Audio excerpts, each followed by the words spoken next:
49 fertility centre మీకు అందిస్తుంది కేవలం 899 రూపాయలకి fertility assessment package. Icon star Allu Arjun నటించిన Pushpa 2 the rule Japan box office వద్ద ఘన విజయాన్ని అందుకుంది.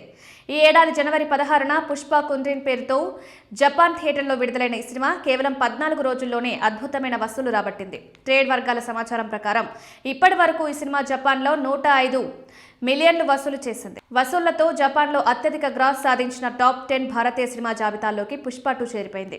జపాన్ బాక్స్ ఆఫీస్ వద్ద ఇప్పటి వరకు అమీర్ ఖాన్ నటించిన ధూమ్ 3 10వ స్థానంలో ఉండేది. అయితే ఇప్పుడు పుష్ప 2 ఆ రికార్డును అధిగమించి టాప్ 10లో చోటు దక్కించుకుంది. జపాన్ వంటి మార్కెట్లలో భారతీయ సినిమాలు రాణించడం అంత సులభం కాదు. కానీ అల్లు అర్జున్కు అక్కడున్న క్రేజ్ వల్ల ఈ సినిమా అద్భుతమైన నంబర్స్ నమోదు చేస్తోంది. ఇప్పటికే ఈ జాబితాలో RRR మొదటి స్థానంలో ఉండగా బాహుబలి 2, సాహో, మగధీర వంటి సినిమాలు కూడా టాప్లో ఉన్నాయి. ఇప్పుడు పుష్ప 2 కూడా ఆ ఎలైట్ క్లబ్లో చేరడం విశేషం. ఈ సినిమా ప్రమోషన్ల కోసం అల్లు అర్జున్ తన టీంతో కలిసి జపాన్ వెళ్లారు. టోక్యోలో జరిగిన ఈవెంట్లో రష్మిక మందనతో కలిసి సందడి చేశారు.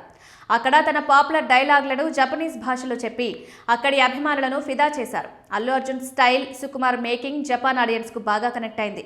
250కి పైగా స్క్రీన్లలో విడుదలైన సినిమా ఆ దేశంలోని ప్రధాన నగరాలైన టోక్యో, ఒసాకాలో హౌస్ఫుల్ కలెక్షన్లతో దూసుకుపోతోంది. ప్రస్తుతం అద్భుతమైన లెక్కల ప్రకారం పుష్ప 2 ప్రపంచవ్యాప్తంగా సుమారు 1871 కోట్ల రూపాయలకు పైగా వసూలు సాధించింది. జపాన్ వసూలు కూడా తోడవడంతో ఈ సంఖ్య మరింత పెరిగింది. హిందీ బెల్ట్లో ఇప్పటికే 800 కోట్ల క్లబ్లో చేరిన ఏకైక భారతీయ సినిమాగా ఇది రికార్డు సృష్టించింది.